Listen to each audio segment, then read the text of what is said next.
नमस्कार। पटना में जो हॉस्टल कांड हुआ है उसकी चर्चा आज पूरे देश में हो रही है। बिहार पुलिस की छवि अलग धूमिल हुई है, समाज में भी यह एक बड़ा मुद्दा बन गया है। इस पूरे मसले पर बातचीत करने के लिए हमारे साथ बिहार पुलिस सेवा के सेवानिवृत्त अधिकारी शिवचंद्र प्रसाद सिंह जी हैं। बहुत बहुत स्वागत है आपका। और जी, इस घटना से आप भी वाकिफ होंगे, जो ये घटना घटी है पटना में। बतौर पुलिस अधिकारी आप किस रूप में देख रहे हैं इसको? बतौर पुलिस अधिकारी आप इस घटना को किस रूप में देख रहे हैं? जो परिस्थिति जन साक्ष्य उपलब्ध हो रहा है, जो देखने को मिलता है मीडिया में जी, उसी हिसाब से तो लगता है कि उसके साथ सेक्सुअल इंटरकोर्स हुआ है। ये पोस्टमार्टम रिपोर्ट और उसी दौरान जी। उसी दौरान जो है उसके शरीर पर घाव का निशान जो है, जख्म जो है वो किया गया है। जी, मतलब कहीं ना कहीं मिस हैपनिंग हुई है बच्ची के साथ। मिस हैपनिंग तो निश्चित रूप से हुई है, चाहे उसकी मर्जी से हो या बेमर्जी का हो। तो ये आपकी पुलिस, क्योंकि आप पुलिस महकमे से रहे हैं, आपके डिपार्टमेंट की पुलिस ये क्यों बोल रही थी प्राइमा फेसी कि उसको मियादी बुखार था? एएसपी सदर का बयान था कि उसको मियादी बुखार था। उसने मोबाइल पे सर्च किया था कि नींद की गोली कैसे खाई जाती है, या फिर वो दूसरे रीजन बता रहे थे। वो कहीं से मानने को तैयार नहीं थे कि उसके साथ मिस हैपनिंग हुई है या उसके साथ कुछ गलत हुआ है। तो उसी दिन घर से लौटी है, इतने ही देर में मियादी बुखार हो गया, कोई दवा भी नहीं मिली वहाँ, और ये सब घटना हो गई। ये कन्विंसिंग नहीं लगता है। इस पूरे मामले में विश्वसनीय नहीं है, ये इस तरह का रिपोर्ट अविश्वसनीय है। इस पूरे मामले में दो जो पुलिस अधिकारी हैं, कनिया पुलिस अधिकारी, चित्रगुप्त नगर थाने की थानाध्यक्ष रोशनी कुमारी और एक थे अपर थानाध्यक्ष कदम कुआं के, उनको निलंबित कर दिया गया। तो केवल निचले स्तर पर कार्रवाई से आपको लगता है, लेकिन ये जो बड़े बड़े अधिकारी लोग जो बयान दिए उसको किस रूप में देखते हैं आप? कार्रवाई अगर कहीं लैप्सेज हुआ है उससे कार्रवाई में, तब आप उसके खिलाफ कार्रवाई की है तो उस संबंध में तो कुछ कहना नहीं है। लेकिन उसके खिलाफ कार्रवाई करने के बाद भी तो कोई ज़्यादा कोई अनुसंधान में प्रगति नहीं दिख रही।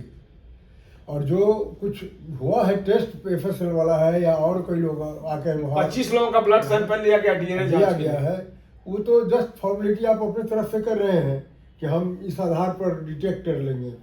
यहाँ तक कि जैसा कि कल परसों न्यूज में देख रहे थे, आया कि उसके साथ जो है सो 18 से 21 उसके कपड़े पर जो स्पर्म मिला, 18 से 21 वर्ष के लड़के स्पर्म मिला है, वो जो है 18 से 21 साल के लड़के का है।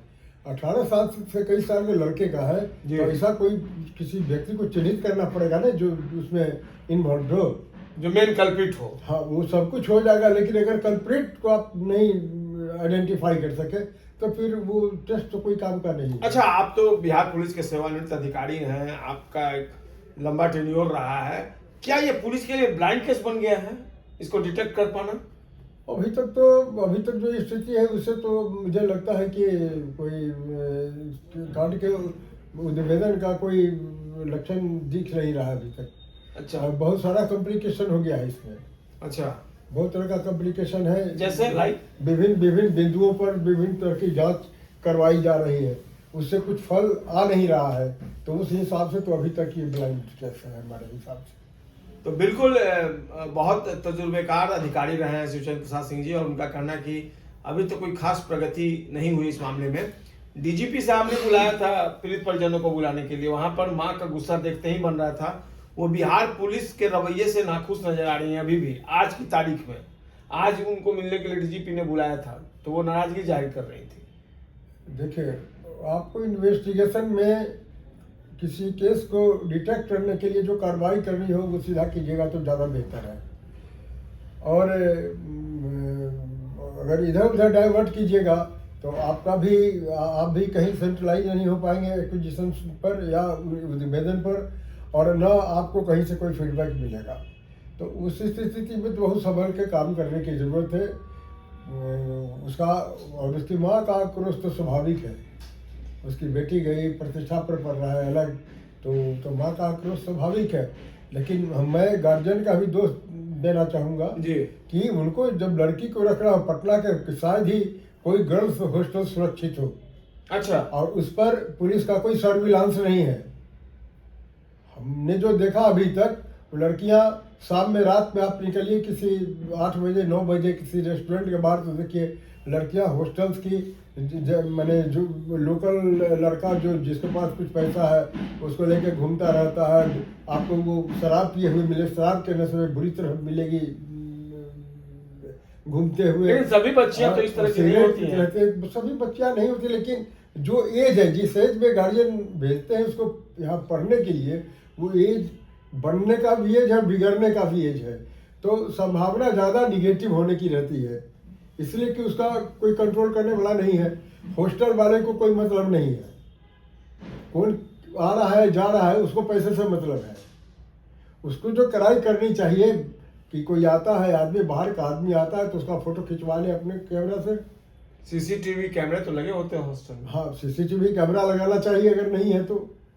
लेकिन आश्चर्य है कि अभी तक अगर पुलिस का सर्विलांस या एडमिनिस्ट्रेशन का सर्विलांस किसी तरह का रहता तो वो लोग सीसीटीवी लगा लिए होते पहले। अच्छा, क्या आपको लगता है सीसीटीवी कैमरा लगा है, पुलिस जांच कर रही है, ये घटना पटना में ही हुई होगी हॉस्टल में या कहीं और हुई होगी? और तो सवाल है, लड़की का डेड बॉडी वहीं से मिला है। वो बीमार थी उस समय, जिस समय उसको ले जाया गया, बेहोशी की हालत में थी, वहां से उसको हॉस्पिटल ले जाया गया जहां उसकी डेथ हुई है। और तो क्या मैंने बीमारी का क्या बताया डॉक्टर, उसका कुछ बताया है? मतलब वो नींद की गोली खा ली थी। मतलब वो हॉस्टल की जो दूसरे जो शंभू गर्ल्स हॉस्टल है उसका जो दूसरा ब्रांच है, उसकी वार्डन ने बताया कि 5 पत्ते मिले थे नींद की गोली के जो पूरी तरह से खाली थे। तो वो पता कहाँ है उनको मिला? तो पत्ता मिला, वो बताई कि उसको डॉक्टर को दिया गया था। प्रभात मेडिकल हॉस्पिटल में जब परिजन पहुंचे थे तो वो पत्ता लाया गया था। उससे तो बहुत कुछ मिलेगा नहीं, आरोप लगाया जा सकता है। उसको आजकल ज़्यादातर लोग नींद की गोली खाता है, फेंक देता है पत्ता बाहर में, तो उठा के आप उसको आरोपित कीजिए कि वो नींद की गोली खाई है। नींद की गोली खाई तो इसका तो ये बेसरा रिपोर्ट भी आया है, रिपोर्ट वाला चाहिए। तो वो तमाम जो रिपोर्ट है, भीसरा रिपोर्ट जो है उसमें भी आना चाहिए कि मैंने वो नींद की गोली के पॉइजनिंग के चलते हुआ है या ज़्यादा और उलझा दिया है। तो और उलझा दिया, उससे तो कोई आपको अनुसंधान में तो मुझे नहीं लगता है कि कोई कुछ हाथ लगने वाला। तो शिवचंद्र प्रसाद सिंह जी क्या मानते हैं, ये 100% मर्डर है? जो परिस्थिति पोस्टमार्टम की है और जो जिस तरह के इंजरीज पाए गए हैं उसके स्किन्स पर, उससे तो लगता है कि कैसे मर्डर का है। तो सेकंड ओपिनियन के लिए अगर उसको दवा खानी थी, दिन की दवा खा के मरनी तो चुपचाप खा के सो जाती है, उसके बदन पर इंजरी कहाँ से आया? नहीं, ऐसा हो सकता है ना कि पहले कोई मिस हैपनिंग हुई हो, उसके बाद बेटी जो है वो डिप्रेशन में चली गई, उसके बाद उसने इस तरीके से शाम को आई है, जहानाबाद से 5 जनवरी को आई है, 5 जनवरी को शाम को आई और उसी दिन उसने दवा खा ली है रात में। उसी दिन उसने दवा खा लिया, ऐसा ये मतलब संभव भी है। तो उसका तो पोस्टमार्टम रिपोर्ट में खुलासा होना चाहिए। तो क्या लगता है कि इस पूरे मामले का पटना पुलिस की एसआईटी जो सॉर्ट आउट कर लेगी इसको? मेहनत करेगा, लोग हर एस्पेक्ट को देखेगा, उसको जोड़ेगा सर्कमस्टांसेस से, तो उद्भेदन हो ही सकता है। ऐसा क्या है कि उद्भेदन नहीं होगा? हम आते हैं पटना के हॉस्टल्स पे। हॉस्टल बिल लाने की जरूरत है सरकार को, लगता है आपको? एकदम। जैसे कोचिंग का हाल है वैसे ही हॉस्टल हो गया है, कमाने का जरिया बन गया है। फिर भी कोचिंग में तो सिर्फ कमाने का जरिया है जी। और यहाँ जो स्थिति है कि गार्जियन बेचारा गांव में है, लड़की को यहाँ रखा इस भरोसे कि हॉस्टल का मालिक है, देखेगा, केयर करेगा, और यहाँ मन में कुछ दूसरी बात है। तो उस स्थिति में दूसरी चीज़ है कि आपको लड़की को बाहर, कम से कम लड़की को बाहर पढ़ाना है तो आप अपने परिवार को उसके साथ रखिए। जब भी हॉस्टल में जाएगी तो सुबह का तो परिवार कैसे हॉस्टल में रहेगा साथ में? वहाँ तो बच्चियां हॉस्टल में नहीं रहती हैं। जाएगा, रूम लेके अपना परिवार लेके रहे, बच्ची को मतलब हॉस्टल में मत रखिए। हॉस्टल में मत रखिए। हॉस्टल में पुलिस का कोई सर्विलांस नहीं है, उसकी कोई चेकिंग नहीं होती है, उसको कोई रोज देखने जाना नहीं जाता है। जो जुडिक्शन वाला थाना है उसको रोज हॉस्टल में जाना चाहिए, गर्ल्स हॉस्टल में। पुलिस के पास तो पहले से बहुत काम ही पॉसिबल लगता है आपको? देखिए, हम लोग तो इस तरह का जहाँ सस्पिशन का प्लेस लगता था अपने समय में, हम लोग हमेशा सर्च करते थे, जाते थे वहाँ। गर्ल्स हॉस्टल में भी जाते थे? गर्ल्स हॉस्टल नहीं था हम लोग के ज़माने में, पटना जी। में भी मैं रहा हूँ शुरुआती दौर में। हम इसके जगनपुर के अफसर चाहते प्रोफेशन में पटना ही में थे जी। लेकिन कभी इस तरह का कभी हॉस्टल। आज क्या जरूरत महसूस करते हैं आप? आज तो उसकी बहुत आवश्यकता है। मतलब पुलिस जाए जैसे बैंक में जाती है उसी तरीके से हॉस्टल में जाए, रोज हाँ निरीक्षण करे, इंस्पेक्शन उससे करे। ज़्यादा सीरियस है। अच्छा, इस हॉस्टल में लड़के भी आते थे स्टाफ के तौर पे या किसी तौर पे? लड़कों का गर्ल्स हॉस्टल में आना कितना आप सही मानते हैं? ठीक नहीं है। ठीक नहीं। आज जो ब्लड सैंपल लिया जा रहा है, यंग लड़के का हॉस्टल में इंगेज करना हॉस्टल में वो ठीक नहीं है। वहाँ लाना ही है तो एक से एक लड़कियाँ भी औरतें भी मिलती हैं अच्छी जो टैकल कर सकती है, उसको हैंडल कर सकती है, उसको रखिए आप। जो लड़का को रखिएगा तो नेचुरली आप नॉर्थ और साउथ पोल को एक साथ कर रहे हैं। बिहार पुलिस की छवि इस पूरे मामले में बहुत धूमिल हुई है। 5 तारीख को जब उसकी डेथ हुई तो उसके बाद कारगिल चौक पे डेड बॉडी के साथ लोग प्रदर्शन कर रहे थे, पुलिस ने लाठियां भाज दी वहां पे, जबरदस्ती डेड बॉडी लोग लेकर चले गए। जो सामाजिक ताना बाना, सामाजिक दायरा है इस पूरे मामले में, समाज के लोग काफी आक्रोशित हैं। तो ऐसे में पुलिस का क्या रोल होना चाहिए? डीजीपी साहब तो आज बुलाए थे, डीजीपी साहब परिजनों को बुलाए थे, बात की है। किसको? उसकी मदर से बात की है, लेकिन माँ काफी गुस्से में है। वो गुस्सा से नहीं ना, पुलिस को गंभीरता से इस कांड को लेते हुए, हालांकि गंभीर तो है लोग, लेकिन लग रहा है मुझे कि इसमें कुछ रास्ता खुल नहीं पा रहा है। मीडिया ट्रायल तो अपने जगह पर लगातार जारी है, अपने अपने तरह से लोग खबर भी दिखा रहे हैं। स्वाभाविक है, नेचुरली आप काम नहीं कीजिएगा प्रॉपरली तो आलोचना का शिकार होंगे। तो आलोचना के शिकार होंगे ही। क्या लगता है आने वाले दिनों में इस मामले को सुलझाने में पटना पुलिस कितनी सफल हो पाएगी?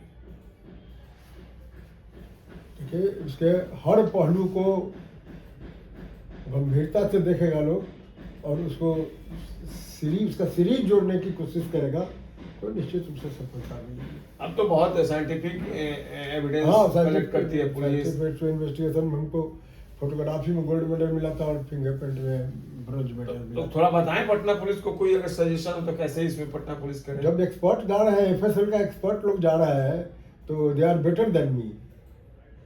एक्सपर्ट से आप मदद ले रहे हैं, लेकिन फिर भी अभी अंधेरे में तीर मार रही है। फिंगरप्रिंट ब्यूरो को यूज कीजिए। और जो कुछ आजकल तो नया बहुत चीज़ आ गया है जिसको ये लोग गौर नहीं करते हैं, गौर करें तो उससे भी मदद मिलेगी इन लोगों को। पुलिस फैसिलिटी साबित हो रही है लगता है।